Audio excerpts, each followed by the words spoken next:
Wow, thank you for coming. It's so great to have the fire code be possibly violated. If there's an emergency, stay calm and file out. Save rows. Yeah. Well, let's get started. I'm Julia from the library. Thank you so much for being here. I'm very excited to have not one or two or three or four, but 5 people here to talk about the great, exciting history of our beloved Camden Hills State Park, all kind of organized, put together by Erik Brooks. Before we get started, a few items of business. This is part of our History Month at the library, which every year is sponsored generously by the Smiling Cow, who is celebrating their 84th year of business. So they are part of our local history. And also we close at 8. Not 8:01, but 8. So when we're done, chat a little bit, but then skedoodle out of here. Don't even think about helping with the chairs. It's not helpful. Just leave. Your presence is enough, and then your absence will be much appreciated. So thank you. And also, this is being recorded. So if you know someone who wasn't able to make it, it will be on our YouTube channel afterwards. And without further ado, I will introduce Erik Brooks, who is the trail supervisor at Camden Hills State Park. He is, of course, enthusiastic about trail improvements, but also values understanding the trail history.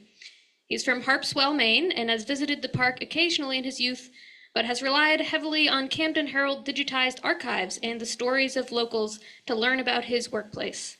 Between these two sources, he's found some intriguing stories and characters, which we are going to hear about today. And if anybody in the audience has anything to share, this is the place, if it's relevant to Camden. Not just anything. All right, and this microphone will be being passed around to you guys, and if anyone has a question in the crowd, you have to put your mouth very close to it. Thank you, and now over to Erik. Thank you, Julia. Thank you all for coming again. This is fun. It's been fun researching the archives, getting stories from these folks. And so, yeah, without further ado, I'll introduce folks. But if anybody has a question relevant to what's being discussed, raise your hand. We'll get a mic over to you so that it goes on the recording. So think about what you want to say. And yeah, so we'll kind of go back and forth. It's a discussion more than a presentation. We're going to all learn from each other. So first up, we have our current park manager, Sunshine. That's what everybody knows her as. And she's done a bunch of reading. She brought a couple old journals that park managers kept. So she's researched history to the extent possible from what past park managers have left her. She's also worked in parks for a long time. Then we have Steve Vondell, who was a ranger for 30 years, is that right? 27. Close, I rounded up. I go for 30, but I changed. Yeah, mostly under park manager Gordon Bell, so that was late 70s to... 95 to 2002. There you go. I should have them introduce themselves, but yeah. So Gordon's seen a long period of history, Steve has seen a long period of history, and since Gordon didn't leave Sunshine with a journal, we're really glad to have Steve here at the table. He also brought these cool old signs. Moving down the table, we have Carrie Hardy, who is a Lincolnville resident, and I guess grew up there too. The park was the backyard. Yep. So he's been wandering around, searching out old roads and trails forever, and researching history of the old settlements. And I guess I could say much the same for Rosie Gary on the end. So there are especially Lincolnville historians. So to start off, though, oh yeah. There's There's one more that's sitting here in the front row, Jarvis Johnson. He was a maintenance coordinator for how many years, Jarvis? Or worked in parks? Worked in parks 40 years. And in one of the journals that I came across, he had to have time off because he was going to get married to Miss Daisy. All right, thanks for coming, Jarvis. Should also mention, because the state park land includes Tanglewood, although it's under management of the University of Maine Extension. We've got Jim and Cindy Dunham in the back who can answer questions perhaps pertaining to Tanglewood. I don't know if Rich made it, but anyway, we've got a couple Tanglewood representatives too. To start off though, I'm wondering if any of you know any history from pre-white folks, the Wabanaki trails. If they had any old roads or trails, I'm sure they did. But if we know where any of them are, or if any of those were used later on. Yeah. So I wish I could give a strong affirmative to that, but there is no convincing evidence that I know of that the Highland and the state park held any particular appeal for them, other than John Smith's relation about New England in 1614. He describes this place, and he calls it Macatacut, which is a high mountain that slopes directly to the sea. I'm paraphrasing, but that's the way he describes it. And Macatacut, that's a good question, because place names along the coast, and Fanny Hardy Exstorm wrote books about this and said place names in the mid-coast, Penobscot Bay, that her Penobscot informants couldn't translate. She knew Maliseets and Micmacs who could translate them easily. And as of 1615, when, even though John Smith had promised the natives here he would come back and defend them against the Tarratines, meaning the Eastern Indians or the Maliseets and Micmacs, he never made it back after 1614. And the Micmacs and Maliseets had muskets from the French, and they came down, and there was a killing of the important chiefs here. But anyway, describing it in 1614, John Smith called Macatacut, the mountain that slopes directly to the sea, and which actually probably translates to place of a lot of eels, which would have been about Magonacook River. And that does make sense, because between Magonacook and Norton's Pond, there's always been a good population of eels, and a small river like Magonacook would be an easy one to trap them out of. So anyway, John Smith interacted with native people here, and the likelihood, I believe, is that somewhere up around Mount Batty or Adams Lookout was probably at least a place that the natives visited with some trepidation, watching for canoes coming from the east. There was a score to be settled, and I think part of that score is that the Maliseets and Micmacs probably controlled the coast down to this point before European contact. Once the first Basque and then Portuguese and French boats came over fishing for cod and bringing European trade goods, suddenly there was a premium on coastal real estate, and the Abenakis from western Maine kind of muscled their way down to the coast.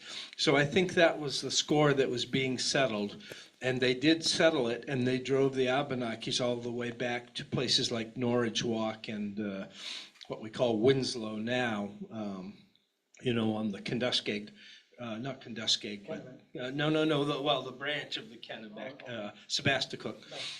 which was the best alewife fishery in the state, basically. So anyway, long answer, but they at least used it as a lookout up high there.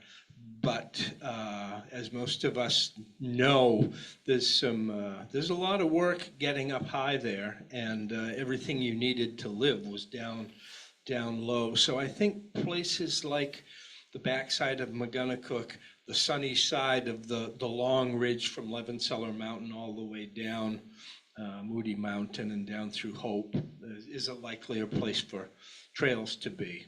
And who else? Rose. So, yes, we're talking about, when we think about Camden Hills, we think about the mountains, but no. I would dare go to the point to say that most of Camden Hills is in Lincolnville. There's a good part of it in Lincolnville. And so you say, yeah, how about any Native American trails?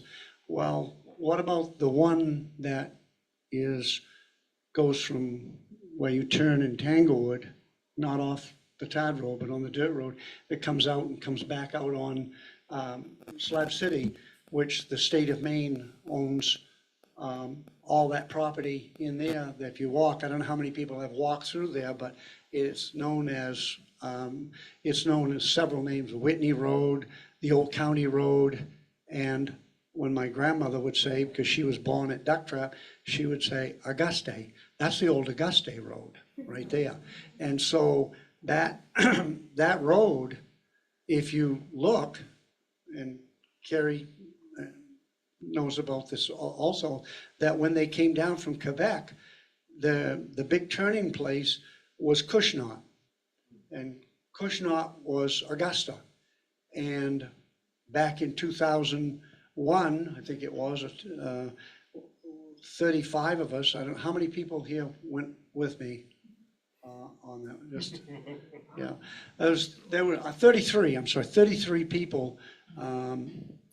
We walked from Duck Trap, we walked from Augusta to Duck Trap, and part of that was on, or the biggest part of that was on what we believe to be a Native American part to get to Duck Trap, to the coast, because we know there was an encampment there because we have the shell middens and stuff, which is now pretty much disappeared. Yes, and the 1628 trading post at Cushnok, Augusta, that the Plymouth colony put in, actually.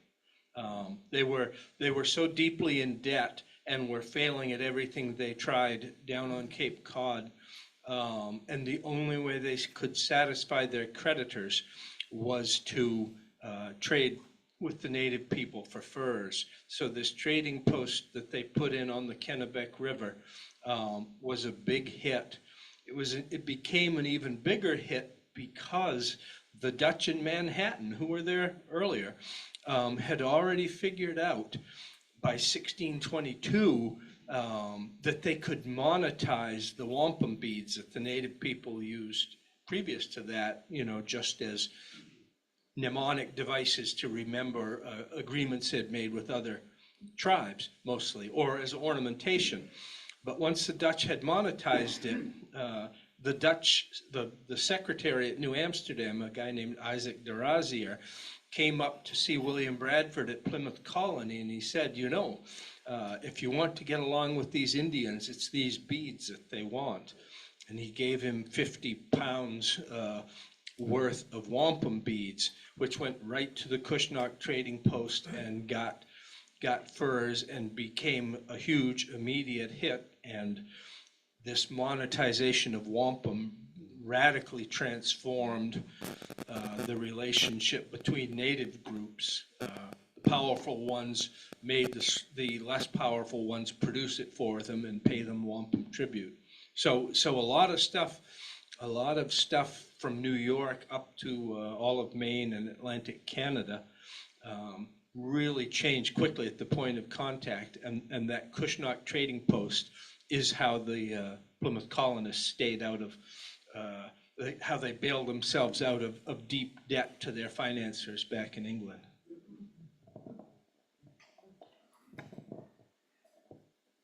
fascinating stuff, and I'm sure many of the trails that we walk have originally been Wabanaki trails, and it's hard knowing.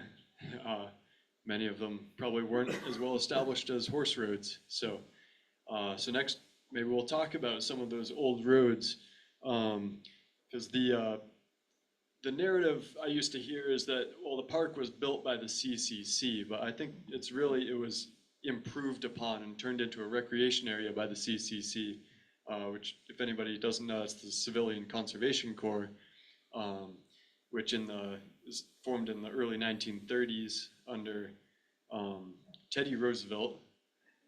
No, FDR, other Roosevelt, before my time.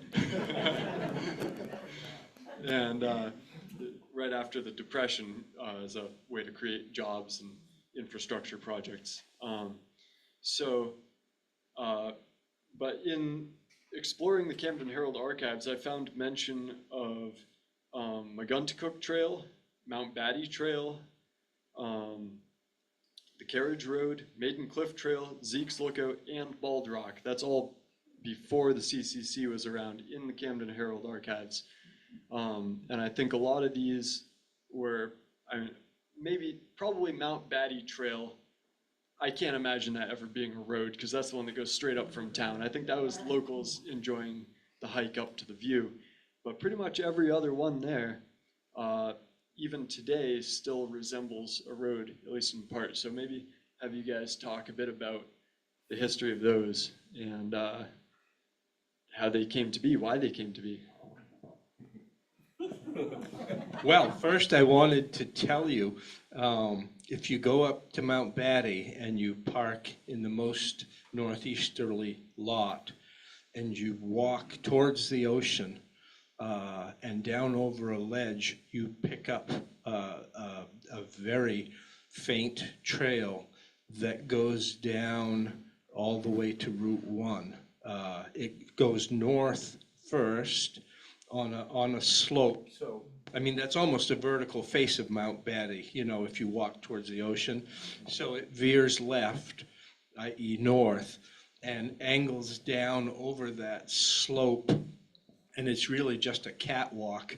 And then you get down to where you finally reach forest. And there's a big, like a hemlock tree with a big red blaze on it. And the trail makes a turn back to the southeast and goes down and comes out on High Street. So that may have been the Mount Batty Trail that old article referred to.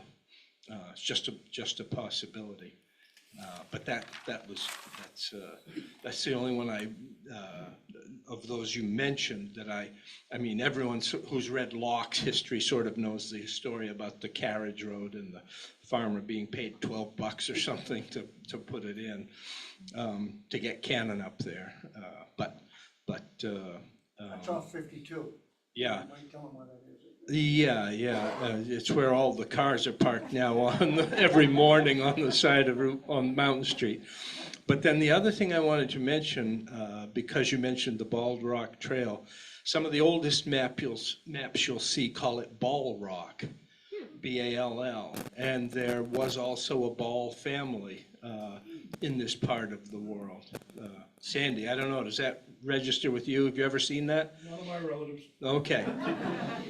Then the last thing I'll say about the trails up there is that if you ever look up maps by a British naval cartographer named Joseph F.W. Debar, he was their big guy in terms of making maps that showed them the whole coast of New England and New York and New Jersey. And his maps are incredibly accurate and incredibly detailed, so you can sometimes get clues. His best map of this area only goes to the height of land on Maguntacook, but there's a lot of information in them. And go ahead, Sandy. Two of those maps on the second floor of the History Center. Oh, okay. Originals. Okay, great. Yes, Sandy, just for those who couldn't hear, there are two of the JFW Debar maps in the History Center. Here or Lincolnville? Here. Here, okay. Yeah. And then There was also a great cartographer around the, just after the Civil War, whose name's, I don't know what his first name was, but his initials were F.W. Dorr, D-O-R-R. And his maps show all of the woodlot roads going up from Route 1 into what is now Camden Hills State Park. And that's because in 1860, any place you could cut something down and haul it to a lime kiln to be burned was money in your pocket. So the door maps from the late 1860s, again, they only show it on the ocean side of the height of land, but there's a ton of roads that go way up the mountain on those maps. Anybody know if those are upstairs too? Probably not. But let me get rid of this. So years ago, when I was a kid, and I went to the, Did it get turned off? I bet it turned did. it off. It's a little trick I like to play with. Hello. All right, Surrender it. for the people that worked at the park for many years, when I was a kid back in the 50s, at the entrance in the building, there was a map on the wall that depicted all the lots that were part of what's now the park. And it was a wonderful map, and it always impressed me on how many people lived up there, because all those lots. Is that map still in existence? And does anybody have a memory of that map that subdivided the whole park system into individual lots? And it appeared as though there were a lot of people that intended to live up there and to farm up there. And as a kid, and other people, you see lots of foundations that aren't on near any of the trails. They're just isolated. So I'd be interested in anybody that worked the park has any information about that. So that map is not here anymore. Which building is that? At the entrance to the main entrance to the park, you come in and hanging on the wall was that map. No, in the house at the entrance, right at the entrance house. Yeah. I'm Sandy Delano. I have seen the map. I always felt those were woodlots for the most part. And it may be upstairs. I won't swear to that. It could be at the Lincolnville Historical Society, which is on Beach Road, just off of Route 1.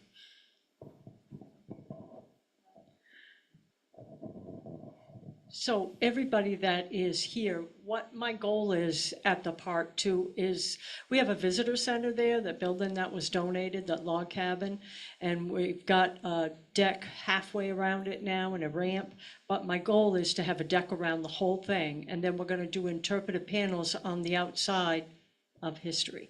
So starting from early on, and it will continue around. So any information that anyone comes across, they can email it to me or Erik here, and eventually that's what's going to happen over there. I'm going to actually start working on panels this winter. So, but I got a grant, a donation to really work on those. So that's the goal. So long after all of us are gone, and even our grandchildren probably, there'll still be room that those panels will continue to come and go around that building. Awesome. Do you guys want to speak to some of the other roads, or Steve's got it? The oldest map I remember seeing was, I think when the CCC, there was going to be another campground in the park over in the Lincolnville section, as I remember this, and more trails, more roads, but I would assume it's in Augusta now.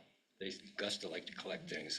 I remember taking file cabinets from Montpelier over to Augusta, and when I got back, they said, you know, there were 4 signatures from George Washington in those files. So that's the oldest map I ever saw, was a map with the, I guess, I don't know if it was a national park or the federal government was gonna do with the whole place, but, and I never really understood how it went from the federal government to the state and why they did that. I had always assumed it was, they didn't need it because they were too close to Acadia. I don't know. It was given to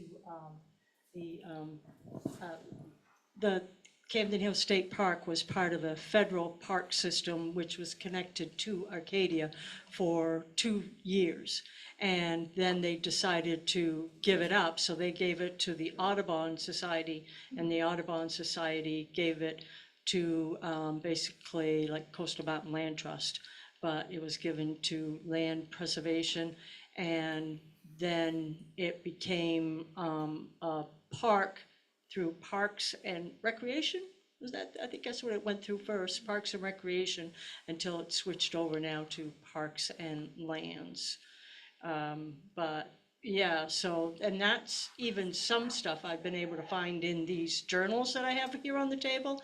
I have 20 of those from 1949 to 69, and those were from the first, the park managers, and we still now do those journals. So some of them were really helpful, like the first 3 or 4 years, all they did was cut ice in the wintertime and took it to Tanglewood and put it in the ice house there, because Tanglewood was part of the park, and the employees that worked at Camden took care of that part.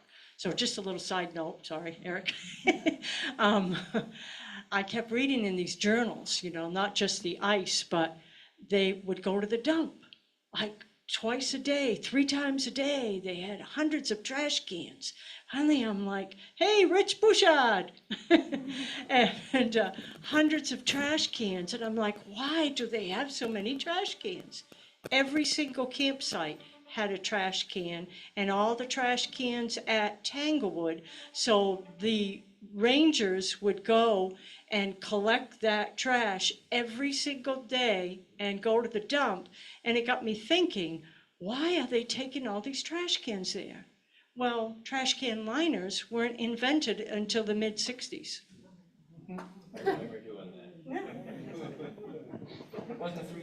Dumpsters probably weren't around either, so yeah. Yeah, so we've already moved forward a little bit to talking about the CCC. I don't know if Rosie, you feel like backtracking just for a few minutes. We'll try to make it quick, talk about the any more of the old roads and where you still see those on the trails today. The trails currently in use, that is. That's a hard one for me, because I really like the abandoned trails, the ones that have disappeared, the ones that's really has a lot of history to it. And there is a trail that comes, there's a road that comes from Sherman's Point, comes up behind the facility there at the state park now, and then goes up. It went from what they call the Sagamore Farm. How many people of you are familiar with the Sagamore Farm? Yes. And so it went from there up over the mountain and came down. The main trail was what is now the Cameron, on Cameron Mountain, Cameron Trail. And I see some people here whose families actually drove those cattle from the Sycamore Farm to Fernald's Neck and over to the land in Youngtown Road. And those roads, that road is still there, but it's sort of disappeared. A guy by the name of Clyde Young helped Carrie and I locate that road, because he kept saying, "You just go up there, boy. All right, as soon as you get up there, you don't go up to Zeke's Lookout, but you go right down over, and there's a switchback down there." And boy, we had an awful time to find that, but we found it. And it comes out by the lodge out there. It's a trail that comes out by the lodge, and that trail is packed. I believe it is probably the first road from Camden to Lincolnville. That's my That's my interpretation of it. But it is very, very old. And, but some of the other trails, we're just so fortunate to have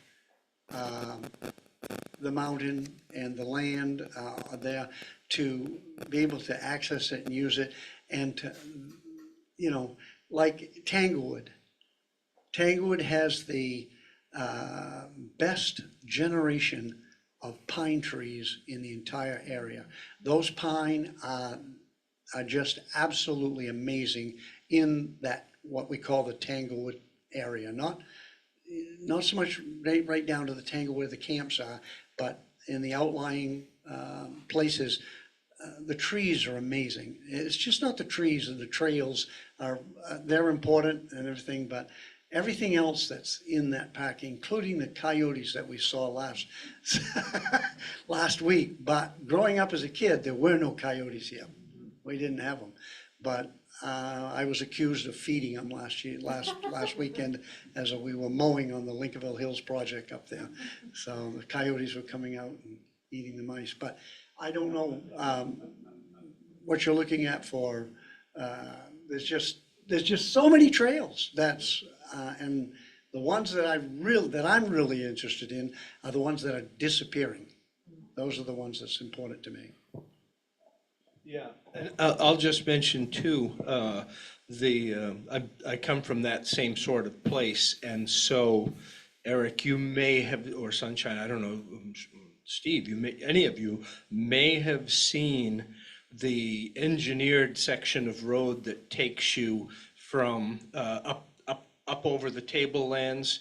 There's where there's a stone retaining wall, 4 or 5 feet high, built on the downhill side, and a little switchback. So if you go up the carriage trail off Route 52, you don't go up the carriage trail to Mount Batty, but instead you cross the brooks and you go up towards the Tablelands Trail.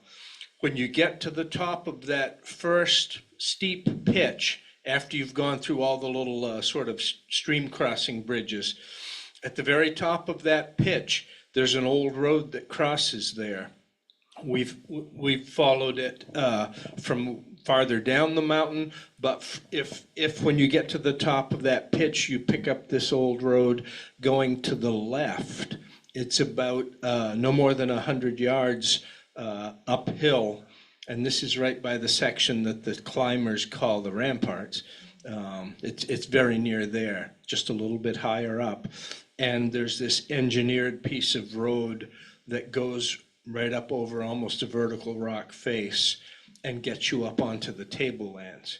And what the cause of that road was, whether it goes back to the 1761 Pownell expedition, from Massachusetts up to Stockton Springs, because there is a map, a road shown on that map going over. It's called Foot Trail over Maguntacook Mountain. So yeah, it's those really old ones, the ones that are sunken into the hillside, or the ones that have become brooks by now, that Rosie and I spend most of our time on.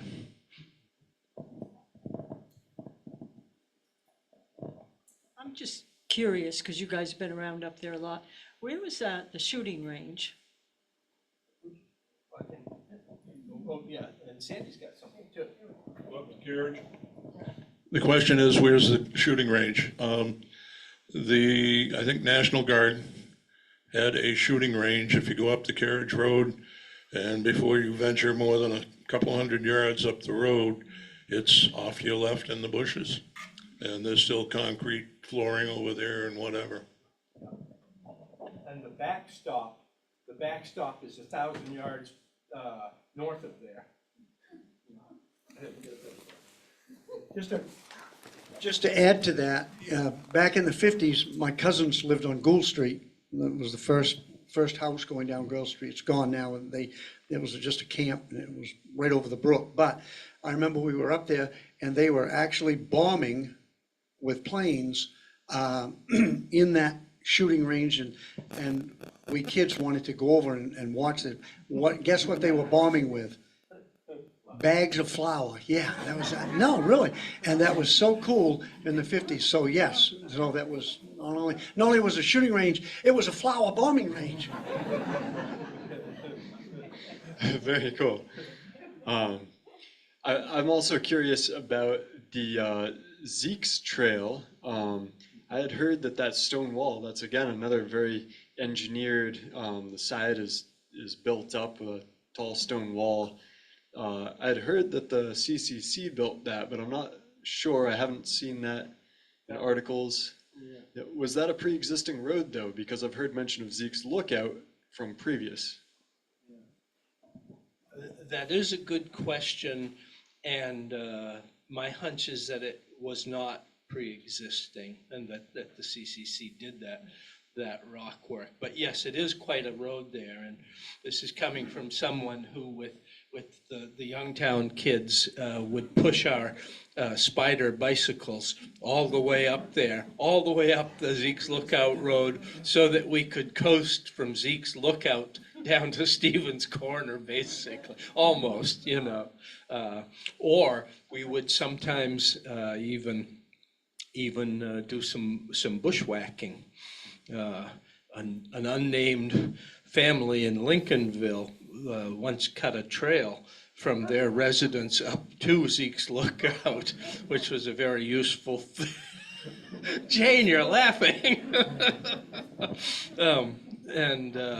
It's amazing where you could go with a bicycle with those little 20-inch wheels and not enough common sense to avoid it. I'm sorry. So on the CC thing, it's interesting. I like the stories that come, and so Carrie's saying, but I like the stories of them taking, before the CC guys got there in the 30s, they were taking their Model Ts and going to Zeke's Lookout in a Model T Ford. Okay. When they had, like the Young family, for instance, told me that they had a brand new 1914 Model T Ford, and they took it to Zeke's Lookout. Then it must be pre-existing then. I hadn't heard that. Yeah. That'd be a good picture. That would be good. Yeah. Was that on That's a story, by the way. Right, Carrie, were you riding your bike down Cameron Mountain Trail? Because that's a pretty serious one now. Maybe it wasn't so washed out then. Yeah. No, anything you could do with or to a bicycle, I believe we did up in the state park there. And you know what happens when you're going down a steep hill and the front wheel stops suddenly. So, yeah, we covered as much of it as you possibly could cover with a bicycle up there. But now I'm intrigued by this Zeke's Lookout possibility.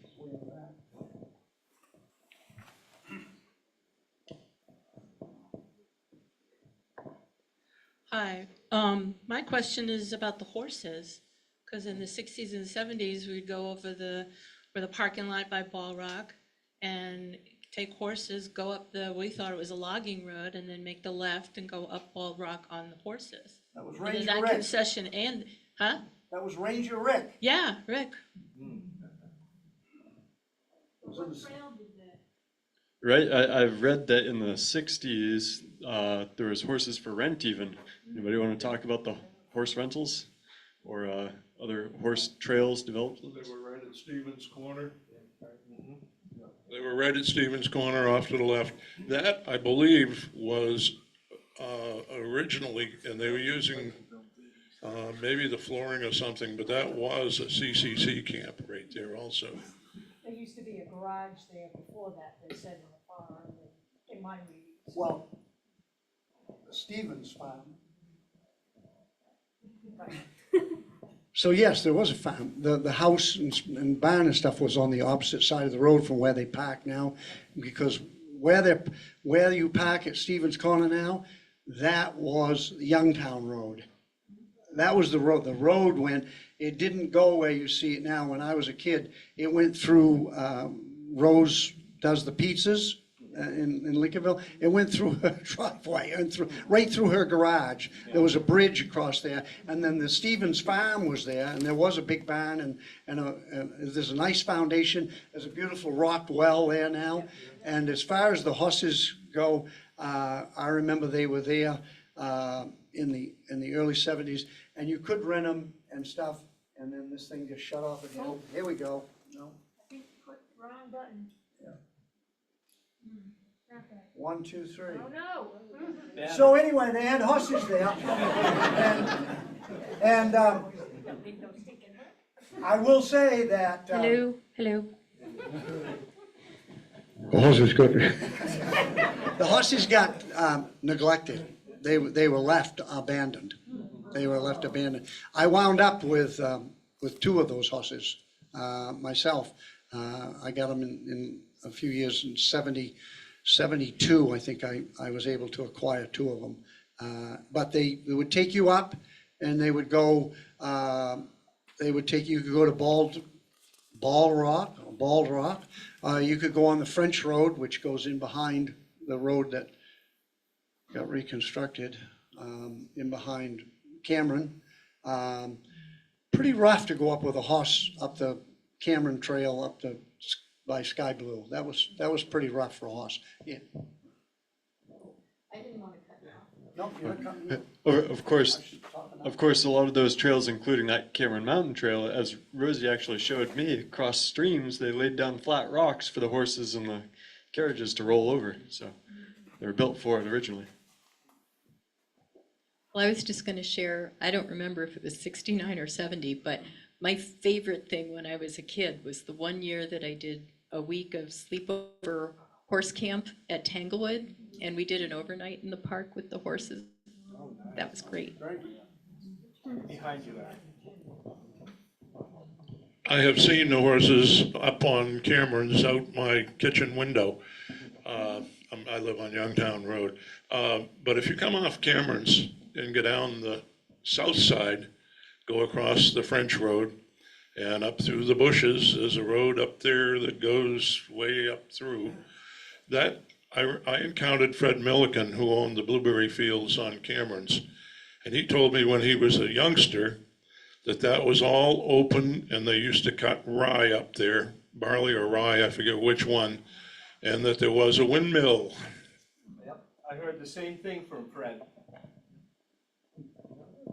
Maybe a good time just to mention that, speaking of the fields being open, not just for rye, but for the blueberries, there will be the Lincolnville Hills Project, which we have some members here. We'll be working on the Cameron Summit area blueberry fields, and if anyone wants to come help drag brush and throw it in a chipper on Saturday, we'll be up there from 8:30 to probably about 1 p.m. This coming Saturday, yep.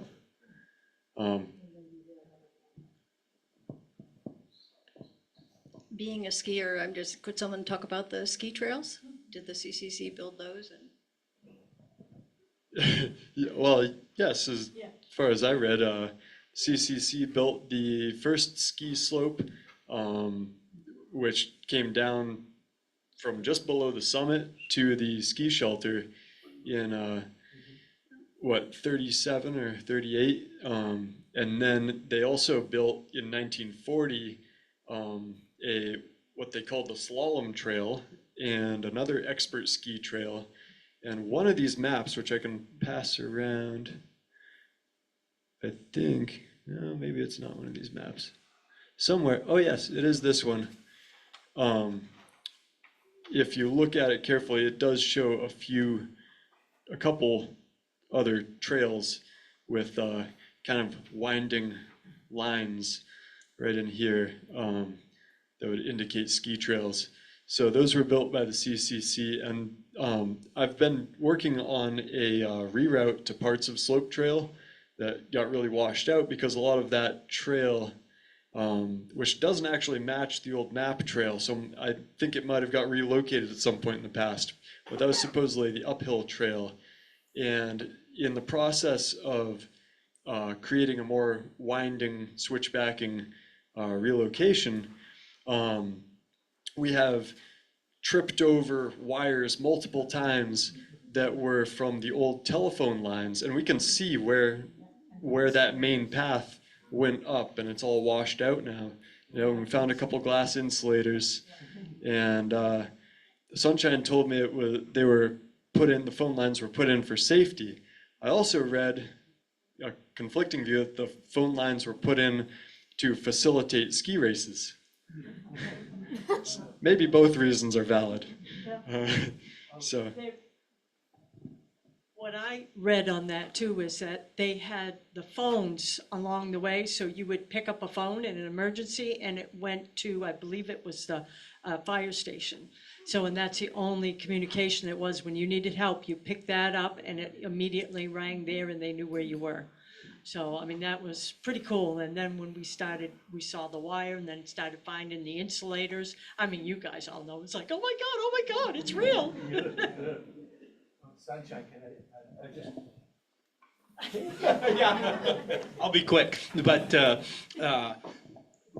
there was a little disconnect in terms of the question of the CCC and the ski trails, because I just grew up hearing only that and this must have been coming forward after the CCC made them, a group of skiing enthusiasts called the Ski Gulls in Camden took care of the trail. And that group, the Ski Gulls, was the forerunner of the Camden Outing Club, which then acquired the land on Ragged Mountain and built the snow bowl that we have today. But the Ski Gulls were the enthusiasts, and my dad skied on those trails as a young man. John and Mickey Christie were some of his cohorts up there, Sonny Goodwin, and you would go up and sidestep up the trail to pack it. There was no maintenance equipment, so you would pack the trail first and then walk up it and be able to ski down. So just a little bit more information about it. I'm curious if anyone here has skied any of those trails, because some of them, I mean, you can still pretty much see where they are. One of my earliest memories, and my dad belonged to the Ski Gulls, and they traveled all over Maine and New Hampshire for races and what have you, and they'd get their write-ups in the paper. I know my dad said he held the world's land speed record from North Conway to Portland or something.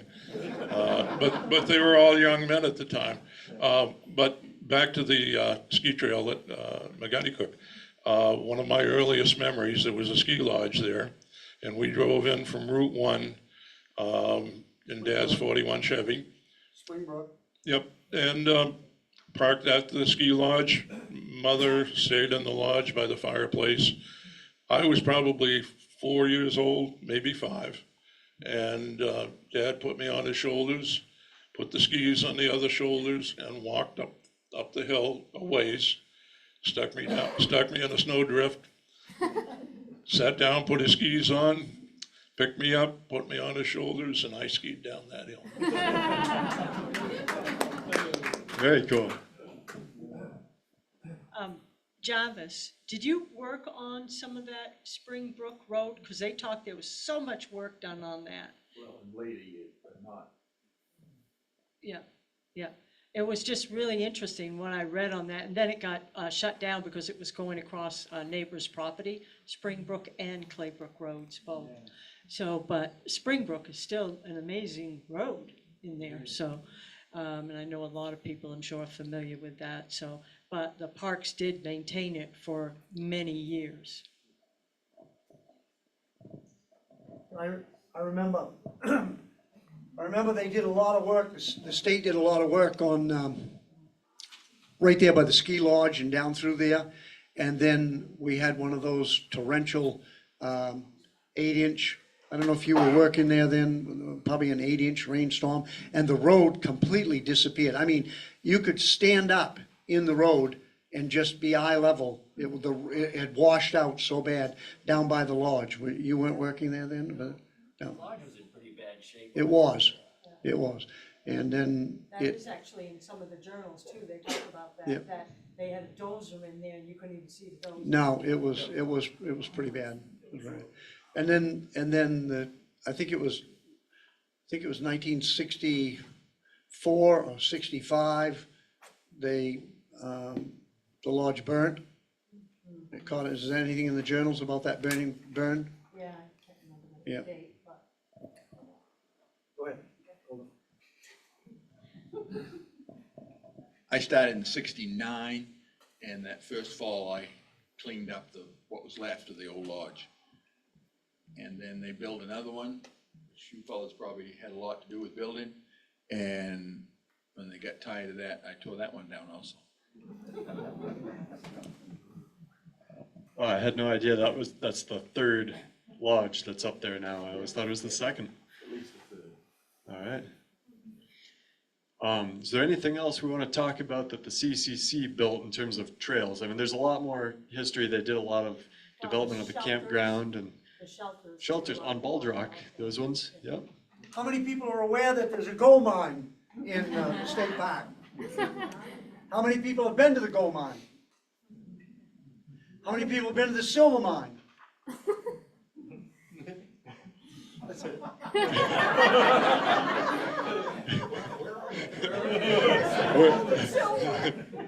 Were they productive? I've been to both, and we're putting together a display that will be at the Lincolnville Historical Society Museum. It can, okay, we've collected samples, and there will be a display at the Lincolnville Historical Society Museum describing the history of that gold and silver mine. I have a question regarding the Ridge Trail and the Jack Williams Trail, which kind of goes parallel to it in the history of that. I've walked both of them many years ago, and it traverses a really unique geographic feature. It's like a bench, and it's quite marvelous. So anything about what the history of the Jack Williams Trail, why was it put in parallel to the Ridge Trail? Maybe I send this one to Steve, because Jack Williams was a volunteer in the park, and Didn't he do the trail that is below Ocean Lookout on the flat? Yeah. Yeah, it got named for him. Yeah. Although it looked from the Camden Herald that he suggested CCC Memorial Trail as the name.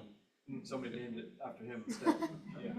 Well, I've been on it. Yeah, I've been on it, but like Jarvis should be sitting here because I don't know a whole lot of history about it. Everything I learned about historical came from Jarvis's stories, and I don't even know if I remember them right. So I was a maintenance guy there, basically.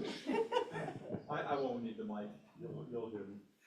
So I helped build that trail with Jack Williams. He had taken a lot of people across that plateau, and what he shared with us in the crew, I worked with the Maine Conservation Board back in the day, and we built it based on his vision, he and Gordon Bell. And he said that back in the Revolutionary time, the farmers would get their cattle and livestock up there because it was protected. Yeah. And so for them, they had that back wall, and then they could protect their livestock. And so he was forever taking people and talking about all kinds of things that fascinated him. And so it was a real charm to work with him on that particular trail. It was in the 90s, I guess, when I say we built it. He was the mastermind behind it and was there with the Corps members with full of story. I mean, every day he was with us. The Corps members just absolutely loved hearing the stories that Jack shared.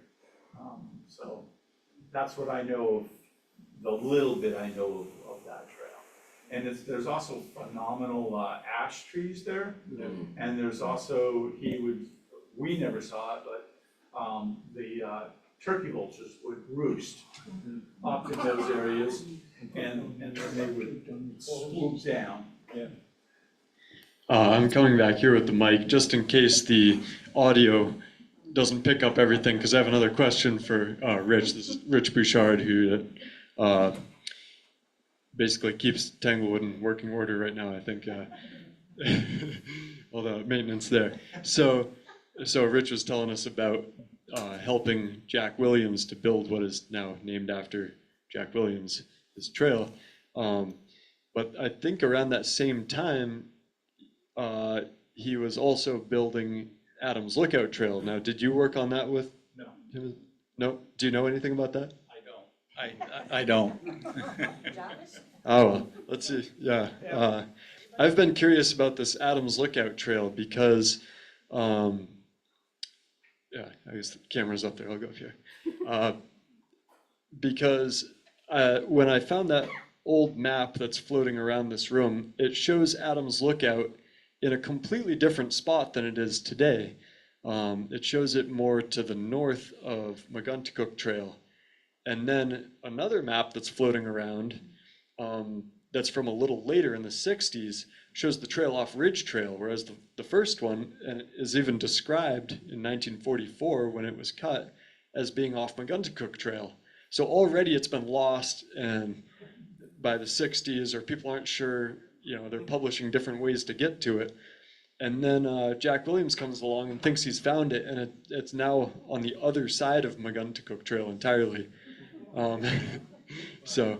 Yeah, and that same thing, the rerouting of a trail, you and I were talking about the very weathered Zeke's Lookout sign that's in the middle of the woods up by Zeke's Lookout, not on the side of any trail. I don't know if you've seen that one or not, but no, that the Zeke's Lookout Trail used to be back in the woods in a different location than it is now, and that's where there's a weathered sign like this one with the raised letters. And Rich, the ash trees that you mentioned, I just wanted to say those are brown ash. Most of the ash we have around here is white ash, but that's actually the basket ash that the Native Americans value. And yes, and in that same swath of moist land under Ocean Lookout, this would be to the west of Ocean Lookout, down the level below it. We took a walk up there, and in addition to admiring the ash trees, it's one of the few places around here where you'll see maidenhair fern growing. There's big groves of maidenhair fern there. So there's, and I actually even once saw a plant called, it's a wild clematis, Clematis texensis, I think it was, a windblown seed.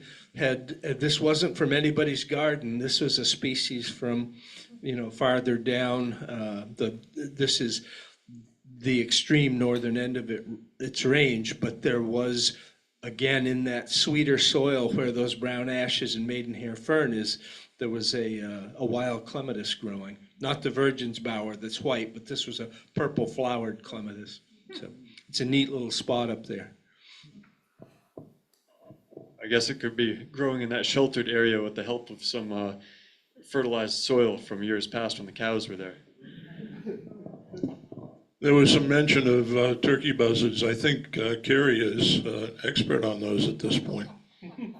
No, I've never been bombed by a turkey buzzard. I want to set the record straight. I also want to set the record straight, since there was some talk earlier about horse rentals. This was not an early Lincolnville dating service. These horses were ridden up the mountain. If I could. Is that fun? Hello? Okay, we're back. If I could just jump back to Adams Lookout, I'm curious to put this question to the audience. Has anybody, I know actually one of my volunteers back there, Wyatt, may have found the old Adams Lookout off of Ridge Trail, which is one of the access points one of those maps shows, not the original perhaps. Has anybody else hiked to a viewpoint out in that quadrant, kind of between, like if you headed, I guess, north from McGuntacook Trail or east from Ridge Trail before the summit. Has anybody been out there? Yes. Yes, there's a west-facing lookout there. There's a west-facing lookout there. Right behind it, there's an old road that goes from Zeke's Lookout. It goes almost due north. So on the north side of Zeke's Lookout, it passes and goes down and joins up with the Cameron Mountain network of roads. But yes, as a boy, I would camp on that west-facing lookout above the Ridge Trail. So and from it at sunset, when the sun would get right down on the horizon, it would be behind the White Mountains in New Hampshire, and you could see them. You could see Mount Washington when the sun would get down behind it from that particular ledge. It's a ledge not even the size of this room, if that jives with the one that Wyatt was telling you about. I don't know, I think I'm thinking more of an easterly view. You have to get the map. Okay. Anyway. All right. Let's see. What do we want to jump into next? We're all over the place, but if there's more we want to talk about from the CCC, open to that. Other additions, we've got Sky Blue Trail. That was re-established in, I think it was the late 40s. I think like 49, I might have read. So it was after the CCC did their work, but it was called an Old Mountain Trail. So found that interesting, and if anybody has anything to add, if not, we'll move on. And this may be on your maps, but I always assumed that as you start up the Sky Blue Trail, you go through an old quarry site. And this would be on the east side of the Sky Blue Trail, about 100 yards after you leave the main road through the state park. And I always assumed that the CCC did that quarrying, and that's probably where any stone walls or stone steps that were built came from. But that's just my assumption. But the other thing I know about Sky Blue Trail is that Camden residents Bud and Sonia Spalding told me that they worked with the volunteers who put the original, or who did that 1949-ish, I guess, work on Sky Blue Trail. And some people may actually remember Bud and Sonia.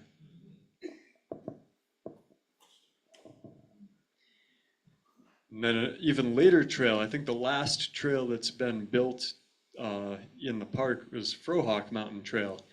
I believe that date was 1998. Oh, I shouldn't say last because the multi-use was kind of maybe the last, although it was in the place of an existing trail. But Frohawk was interestingly built by a couple local mountain bikers after design consultation with state agencies and with the International Mountain Bike Association. Had like a Subaru sponsored team that they sent out to assess and consult on the project, and so that was the first purpose-built mountain bike trail in the park, although open to all users. Did anybody know those folks, or are they here perchance? Because that's not that long ago. I helped. I was up there raking and stuff, and it didn't seem all that organized to me. Well, I mean, that kind of checks out. It very much looks like a rake and ride with some erosion issues going on. Question, is there any privately owned property still in the park? Well, surrounding. Yeah, we're surrounding a couple different private properties, yes. Okay. Yeah. We'd love to have them, but it'd be nice. Sunshine, does the town of Camden still own the little piece up by Zeke's Lookout? Or did they give that over to the state park? I'm not sure, but it's like Coastal Mountain Land Trust is a land holder for Mount Batty. And there may be that type of thing too, because it's like originally when the park, you know, like I said, that it used to be a national park, and then we've gotten it now. We get a lot of property through Coastal Mountain Land Trust. Right, like the the Yeah. Milliken Fields. Yes, a variety like that. They're the ones that get the grant money and then they give it to us. So, Sunshine, I'd like to know also, up off the, Stephen. Yeah. You have your Stevens Corner? You can still hear it? No. You hit the mute button again? It was good when I gave it to him. This is tape over there.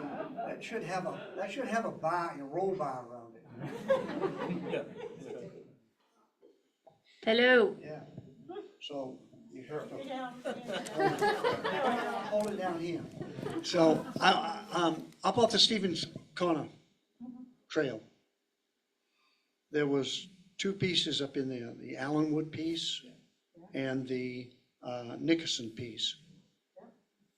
Are they still surrounded by the state park, or did the state acquire those, or what's the story with those two tracts of land in there? I thought the state owns that, but I could be wrong. Did I see one of the Allenwood family members here? And do you know anything about that? I don't. You don't? Okay. Rosie's at Nickerson Farm? Yes, yes.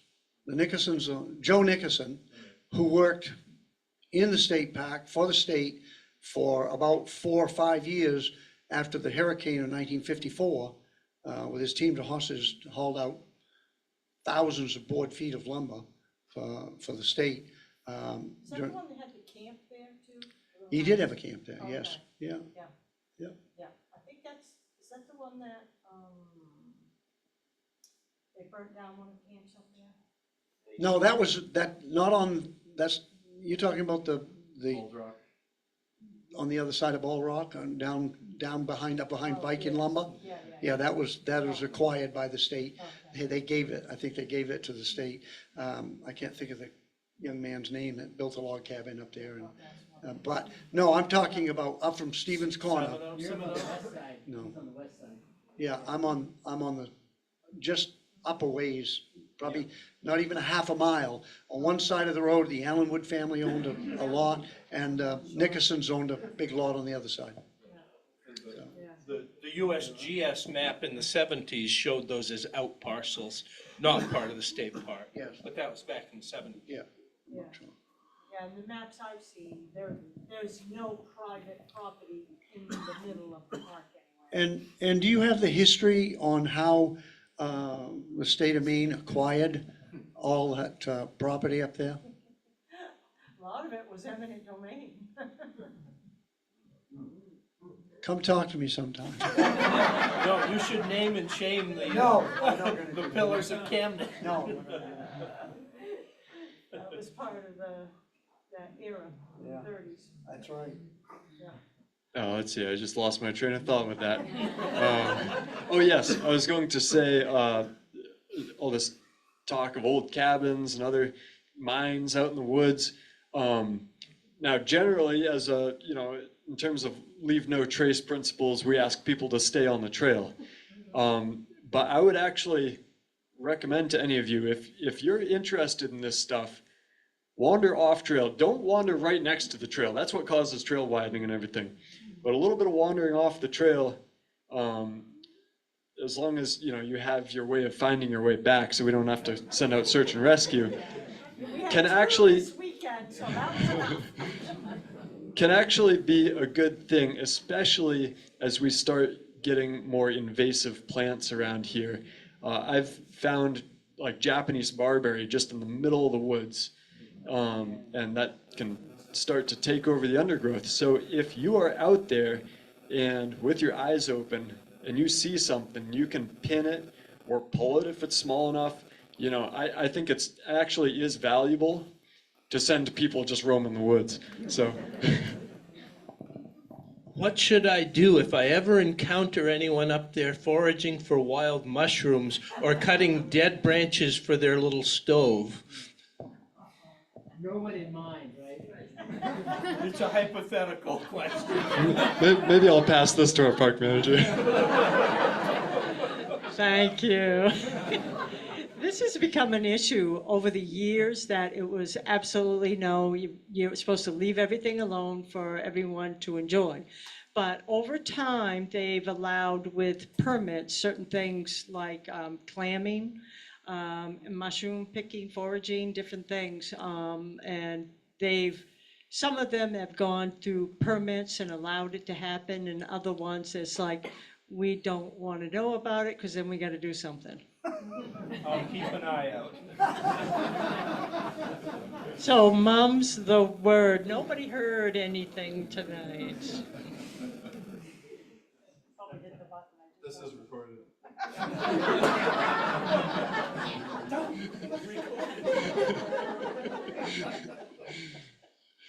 All right. On that note, something also reminded me of the Maguntacook Trail. I think that came up where on at least one of those maps that's floating around, you might have noticed Maguntacook Trail comes out on Route 1, like near Sherman's Point Road. And so, oh, I know what it was. Somebody mentioned the 1954 storm. I believe that is when that portion of that trail was closed, because at the time there was a Chamber of Commerce Mountain Trails Committee, and the chairman of that committee, by the name of Jim Adams, no relation to Adams Lookout, would write a column in the newspaper on the condition of the trails. Sometimes multiple times a year, in spring and in the fall. You know, this has been cleared of blowdowns. We had a lot of damage from this storm. And that 1954 storm, I remember reading, there was a lot of damage to clean up in the park. And he actually recommended that the lower part of Maguntacook Trail be closed because there's a perfectly good alternative that's become more popular behind the barracks. That was where the CCC stayed, right by the campground now. So that's where everybody accesses the trail from today. Yes. If I'm not mistaken, the 60th anniversary of the Mount Batty Road is this year. I was 8 or 9 years old when I went up there with my parents. It was a tremendous experience. We actually did We did a rededication last year because of the new pavement, and they redid the whole road last year, which was a $1 million+ project. I actually went by the old announcements, and we used a lot of the same things that they did and tried to invite same people and stuff like that. So honoring the past on that way.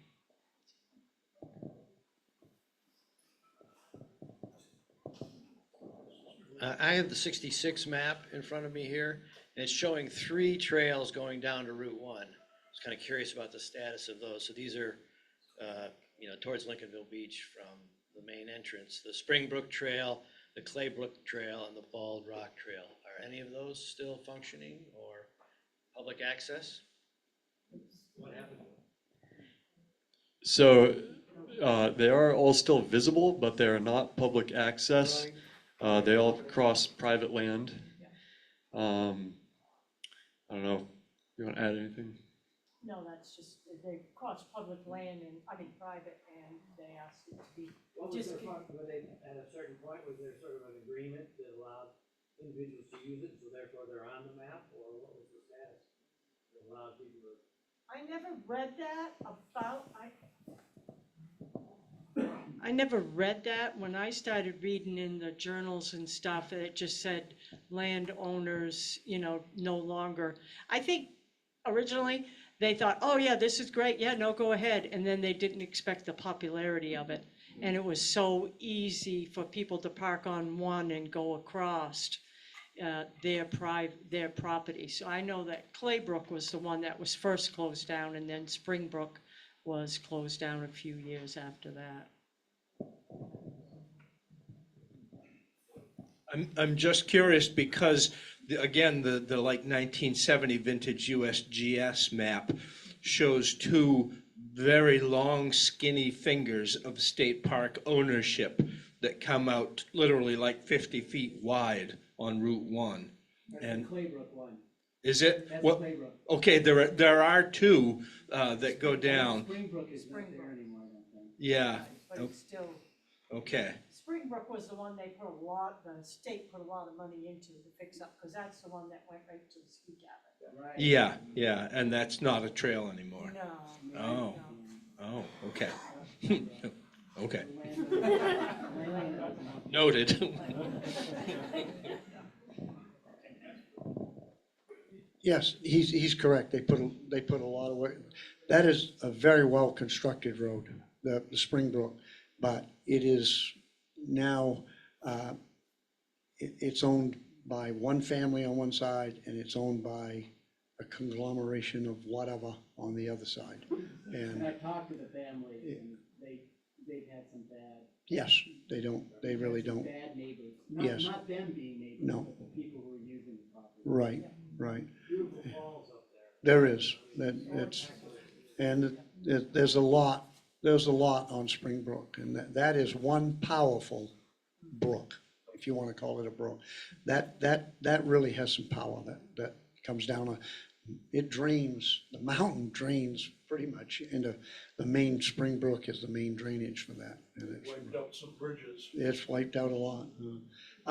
I'm looking at the clock, and I just want to just give you some thoughts to think about some things.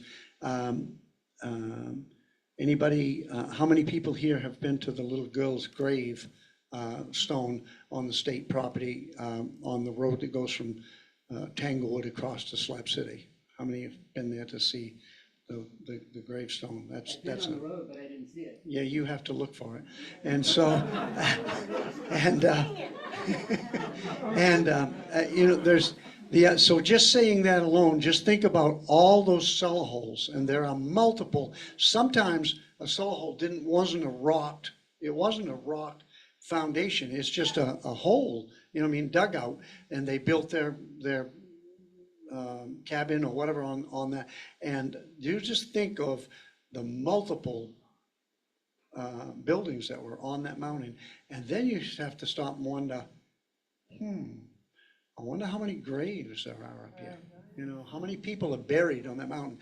Everybody thinks, if you don't spend a lot of time up there, you think that mountain is rough and rugged, but it's actually a rolling, very rolling hills, and yes, there are some steep gullies and stuff, but keep in mind that by 1850, she was bare. There were no trees. It was cut off by 1850, and then 1860s rolled around, and they cut her again. And I'll just add too, if you come across an old foundation hole up there, the older and ruder it seems, the bigger the trees growing out of it, the greater the likelihood that the person who lived there was either squatting on land that they didn't own, that was owned by some great proprietor who had, like Samuel Waldo or Henry Knox. People needed a place to live. And the other possibility is, especially since so many foundations are on the west side of the height of land, that people were hiding there. People living on the coast were very likely to either have their livestock killed, butter, cheese, milk, anything like that taken, food taken, and for men and boys to be pressed into service in the Royal Navy, but in the period from the Revolutionary War to the War of 1812.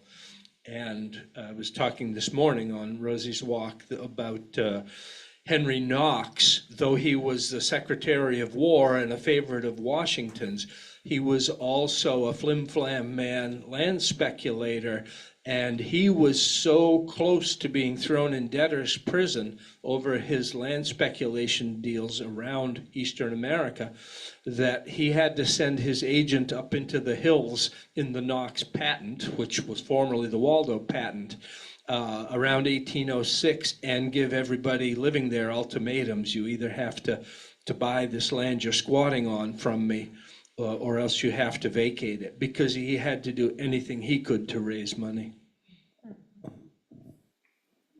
That's because his wife liked to play poker. Yeah, yes, he did.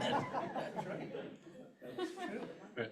All right, since we've got 10 minutes till everybody's got to clear out of here, is there any other burning questions you have about the park, about the trails, that folks can answer? Looking through those diaries, I saw a lot of information about tractors and equipment. So the people that were operating that, what kind of tractors were there? What kind of equipment, and what part of the park were you mostly working on?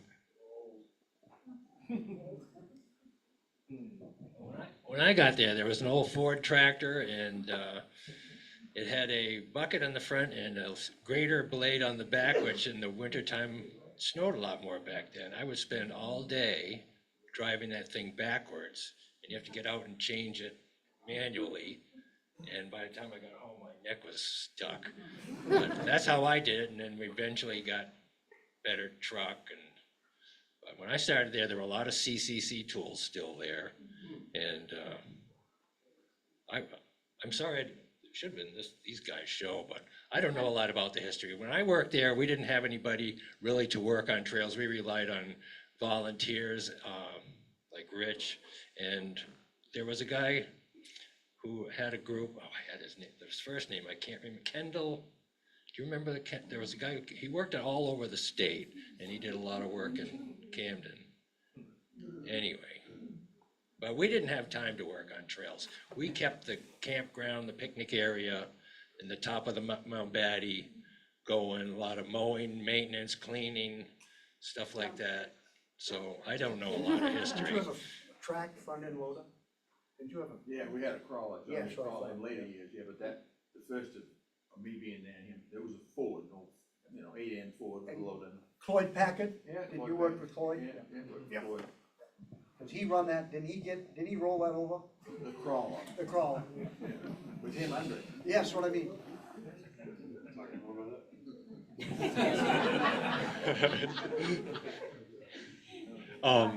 I can say that, in some of these journals that I was reading too, because I have, like I said, a span of 20 years, it was really cool because they hired a guy, I can't remember his name now, but you guys would probably know him, that he bulldozed the roads in the park with snow. And he did right down Route 1, right down through the town of Camden and everything. And he stored it there at the park. And then he also used to have a rental storage area over on Stevens Corner.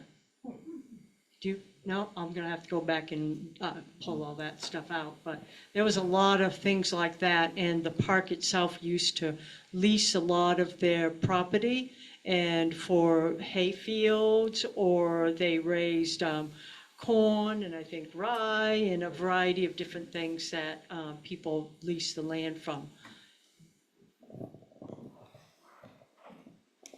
Careful. I got it right down here. So that's what, which is with graciously having permission from the state of Maine and working very closely with the state park. That's what the Lincolnville Hills project is all about, is restoring those blueberry fields so that, not for commercial, nothing commercial, but it's so you can take your family and go up there and pick and rake blueberries. Don't sell them. Take them home, put them in the freezer, do whatever you're gonna do. Make great, good pancakes, and stuff. And invite Carrie and I over to eat your pancakes and stuff. But no, it's a project that's going forward. Those fields and that mountain, Cameron Mountain stuff was going to be completely lost because the state does not have the funding for that. They don't have the funding to keep those fields open. And many of us here, all the time, we're raking blueberries and have been in those blueberry fields since we were little kids. And so it's really great to be able to walk up there and not be plastered in ticks. That happened. We had 35 walkers today, and I don't know how many, I think we saw one tick. Yeah. Yeah. Yeah, and just to wrap up on a similar note, as far as park capacity is, and these guys at the Lincolnville Hills Project are doing a great job with the blueberry fields.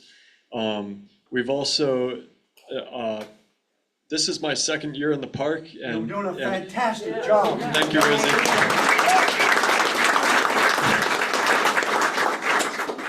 So again, on the subject of capacity, when Steve was ranger, or for most of the park's history, there hasn't been anybody dedicated to the trails. There have been volunteers, there's been Rich, there was Jack Williams, there were YCC, that's the Youth Conservation Corps, came in the 70s. Later it became MCC, the Maine Conservation Corps. So occasionally, they'll get grants, get those folks in, and then they're gone, and maybe nobody cleans the water bars or trims back the branches for a couple of years because nobody is there. So I'm I've stepped into that role, but I can't do everything alone. I can't move all those big rocks alone. So we're still relying on volunteers. I see a lot of them in this room, people who have come out to help, and if you want to get involved, I've got some business cards on the back table.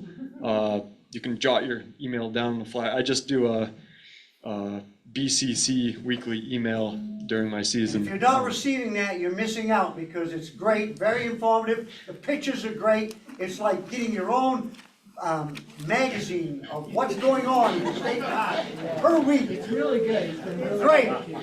Good job. Thank you.